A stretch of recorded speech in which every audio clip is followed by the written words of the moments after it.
Hey everybody, this video is called Moses' Top Hit, and today we're going to continue our pass-through study here in the book of Deuteronomy, where we're going to be looking at the Song of Moses. So we're going to pick right back up in Deuteronomy chapter 31, verse 30, because I believe verse 30 goes right with the Song of Moses for the 32nd chapter. It says here, "Then Moses spoke in the hearing of all the assembly of Israel the words of this song until they were ended." So we see that Moses starts the song with Israel.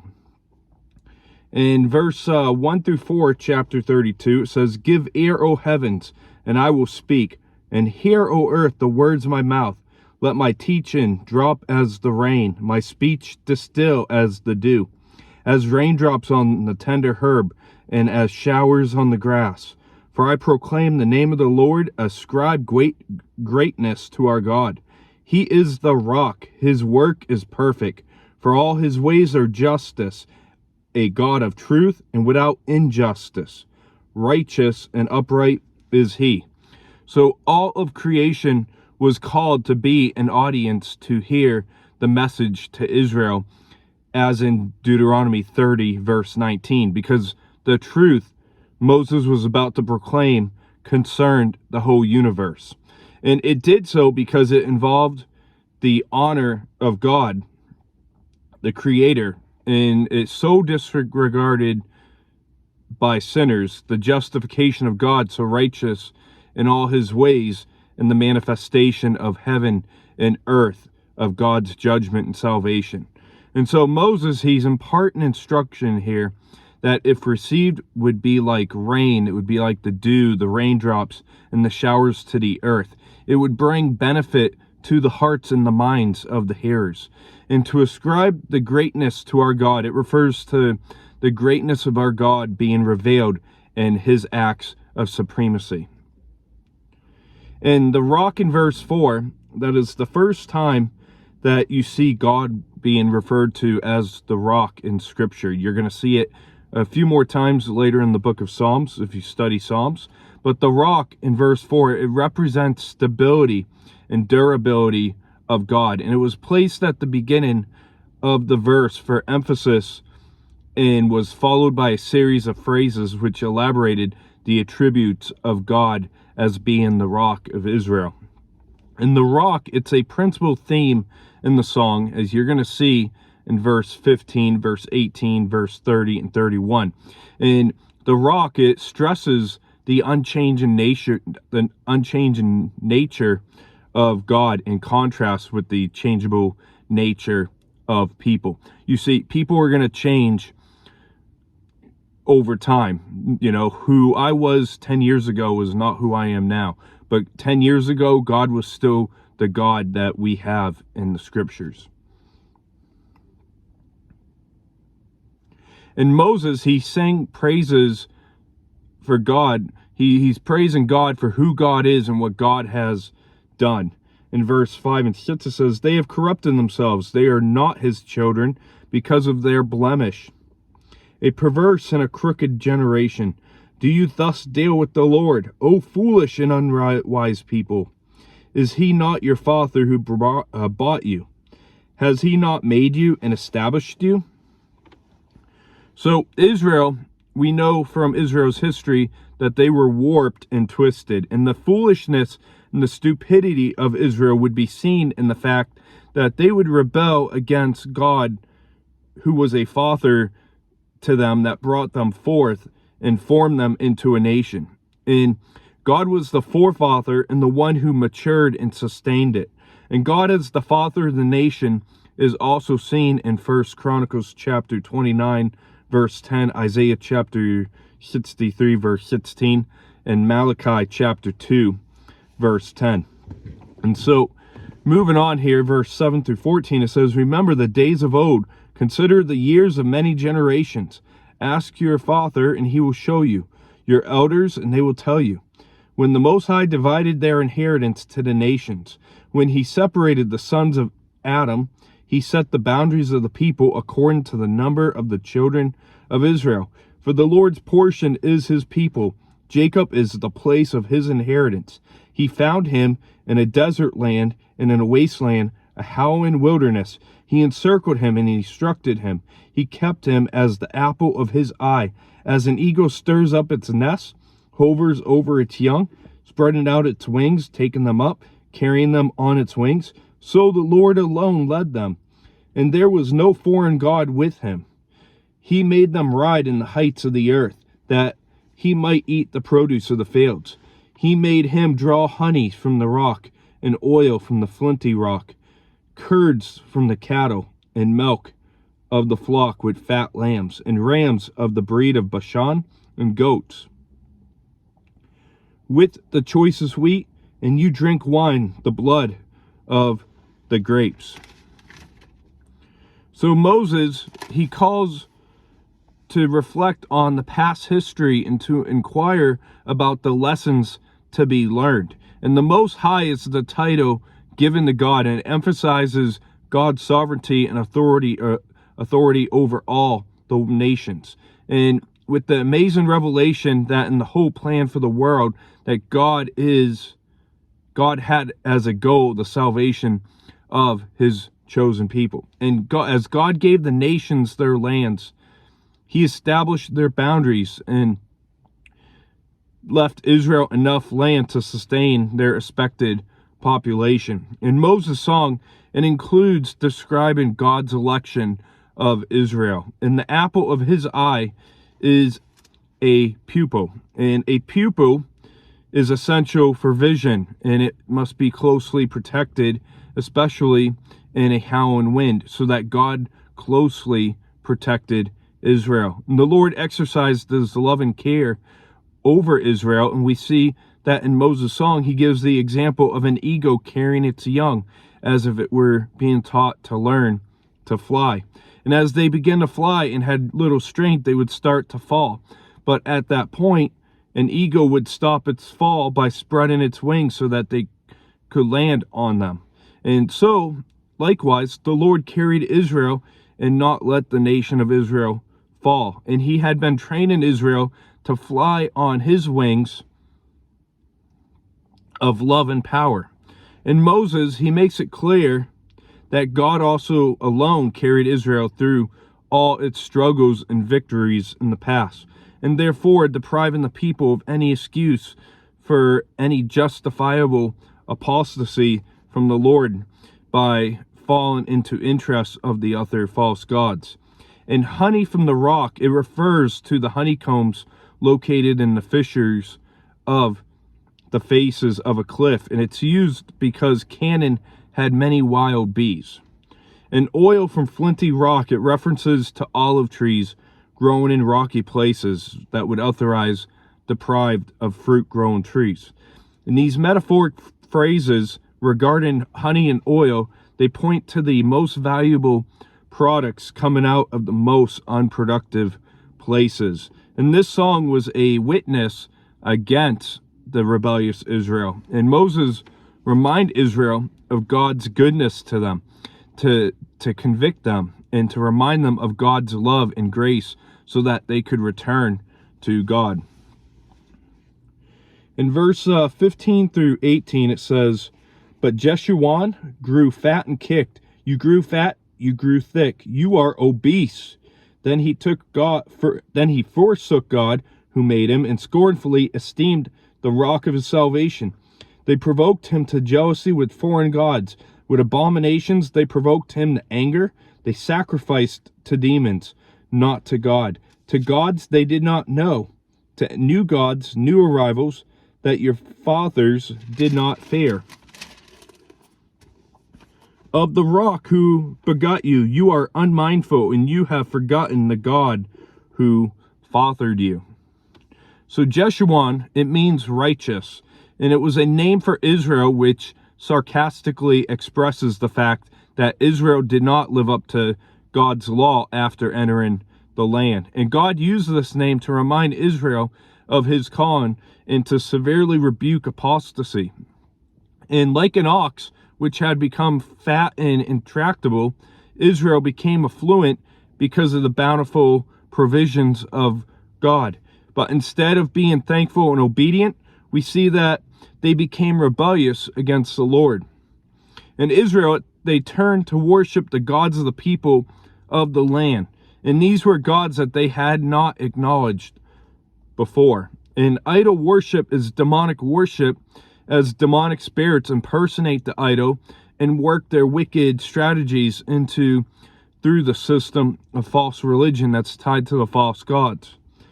And so verse 19 through 27, continuing in the song, says, "And when the Lord saw it, he spurned them because of the provocation of his sons and daughters. And he said, I will hide my face from them. I will see what their end will be. For they are a perverse generation, children in whom is no faith. They have provoked me to jealousy by what is not God. They have moved me to anger by their foolish idols. But I will provoke them to jealousy by those who are not a nation. I will move them to anger by a foolish nation. For a fire is kindled in my anger, and shall burn to the lowest hell. It shall consume the earth with her increase, and set on fire the foundations of the mountains. I will heap disasters on them. I will spend my arrows on them. They shall be wasted with hunger, devoured by pestilence and bitter destruction. I will also send against them the teeth of beasts, with the poison of serpents of the dust. The sword shall destroy outside. There shall be terror within. For the young man and virgin, the nurse and child, with the man of gray hairs.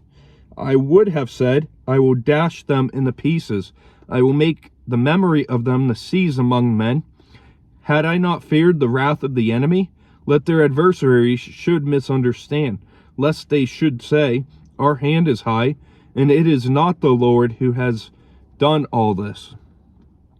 So for the foolish apostasy, the Lord severely judges Israel.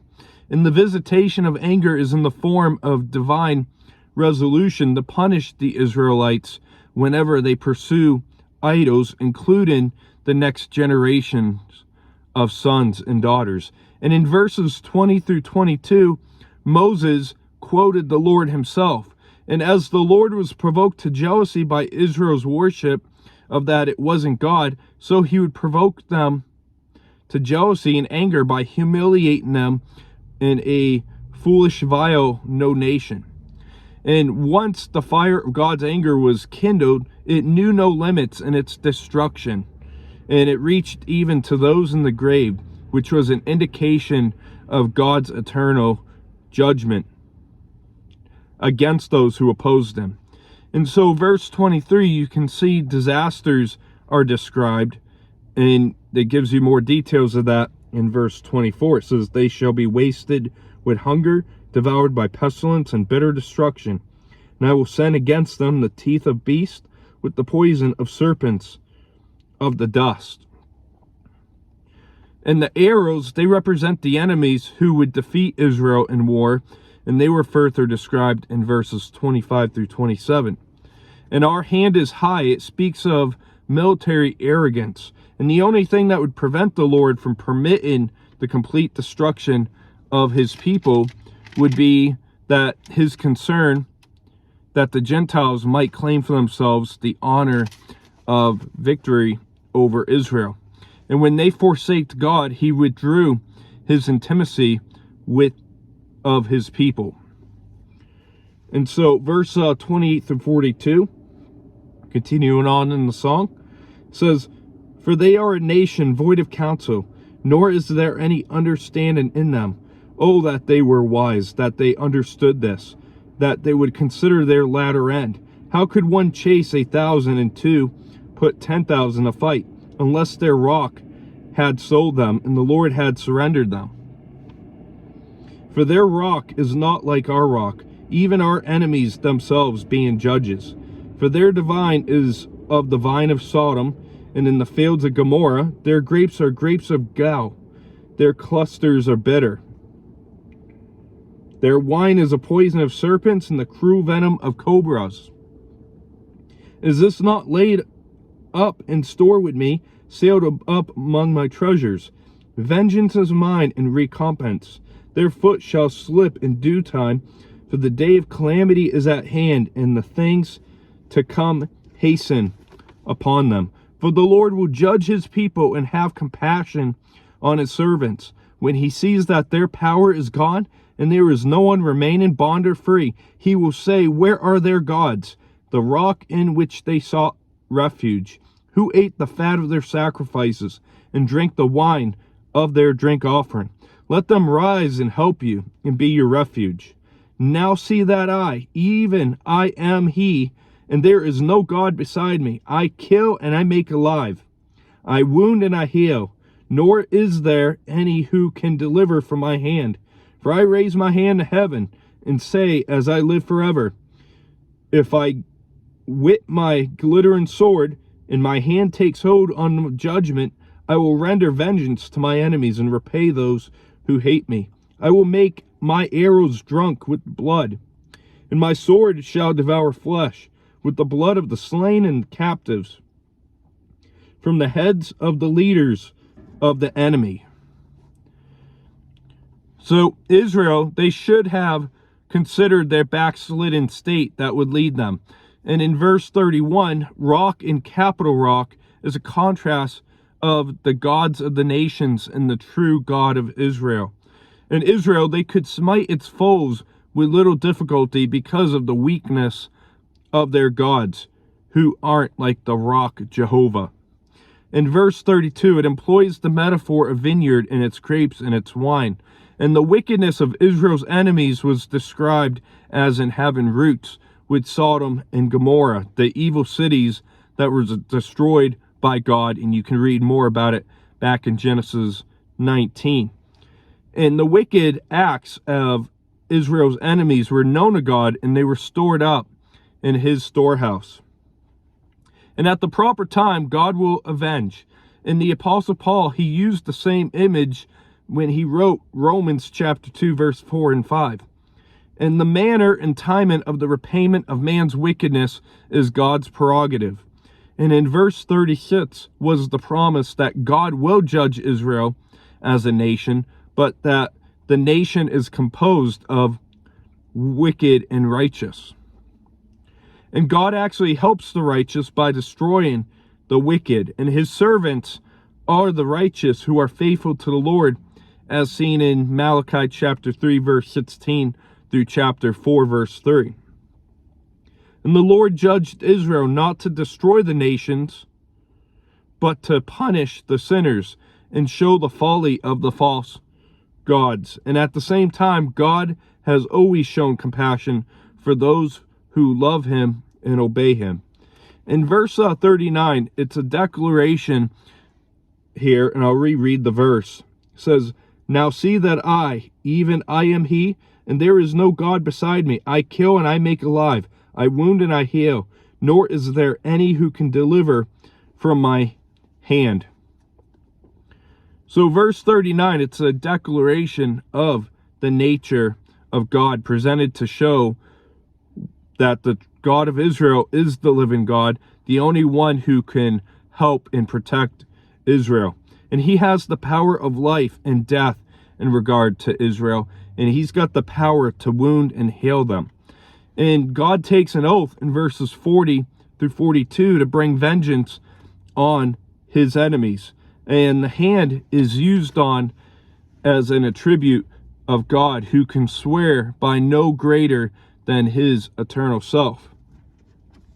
In verse 43 through 47 says, rejoice, O Gentiles, with his people, for he will avenge the blood of his servants and render vengeance to his adversaries. He will provide atonement for his land and his people. So Moses came with Joshua the son of Nun and spoke all the words of this song. In the hearing of the people, Moses finished speaking all these words to Israel.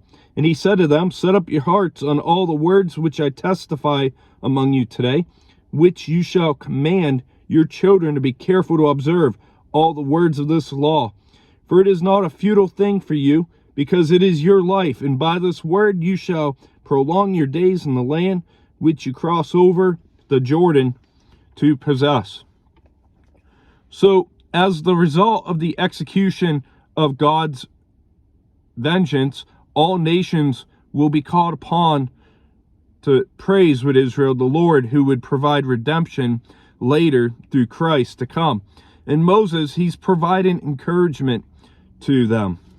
In verse 48 through 52, this is not as much of a motivation, but it says, Then the Lord spoke to Moses that same very day, saying, Go up this mountain of the Abiram, Mount at Nebo, which is in the land of Moab, across from Jericho. View the land of Canaan, which I give to the children of Israel as a possession, and die on the mountain which you ascend, and be gathered to your people, just as Aaron your brother died on Mount Hor, and was gathered to his people, because you have trespassed against me among the children of Israel at the waters of Meribah Kadesh, in the wilderness of Zin, because you did not hallow me in the midst of the children of Israel.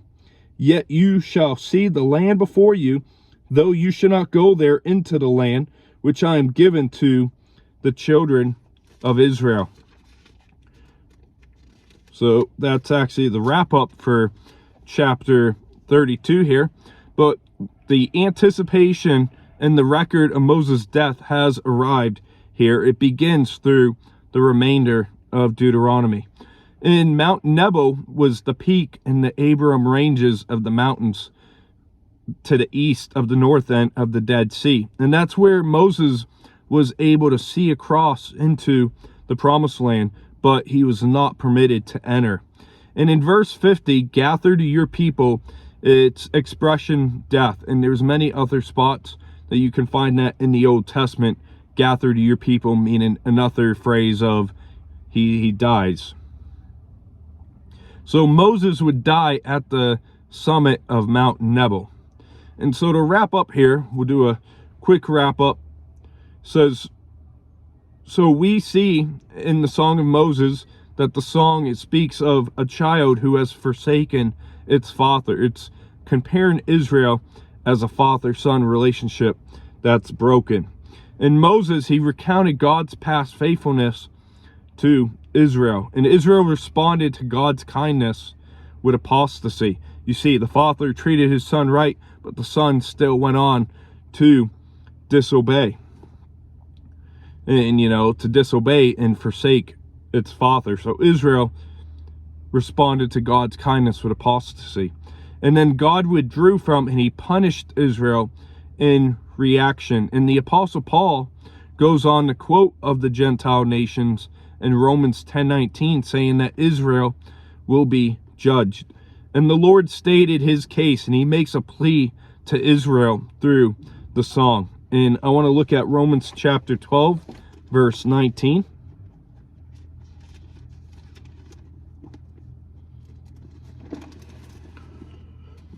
Romans 12:19, it says, Beloved, do not avenge yourselves, but rather give place to wrath.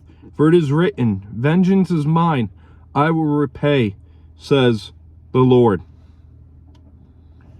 So just as in verse 35, we see that vengeance belongs to the Lord, that the Lord will be the one to carry out vengeance, and it's reaffirmed in the New Testament. And I want to look at Hebrews chapter 6, verse 17. It says here, Thus God, determining to show more abundantly to the heirs of promise the immutability of his counsel, confirmed it by an oath, that the two immutable things in which it is impossible for God to lie, we might have strong consolation, who have fled for refuge to lay hold of its hope set beside us. So God made another oath, as we see in the New Testament here, he cannot change. In Moses, he encouraged Israel and us as God provided through redemption. And we know later in the New Covenant what that meant, that he would send his one and only son to be our final sacrifice on the cross. And the Apostle Paul, he quoted verse 43 in the book of Romans 15, verse 10. And the writer of Hebrews also quoted verse 43 in Hebrews chapter 1, verse 6. So one thing you might have caught throughout the Deuteronomy study is that many of the New Testament authors quote from Deuteronomy. And so the chapter, it ends with God's final command to Moses to view the land of Canaan from Mount Nebo. And that's where Moses goes on to die at 120 years old. And that's going to wrap up this video for today. I hope that you come back tomorrow as we're going to look at Moses blessing the tribes. And now in the next video, Moses won't be speaking there, but it's going to be what Moses has declared. So that's going to wrap up today. I hope you have a great rest of your Monday night. God bless.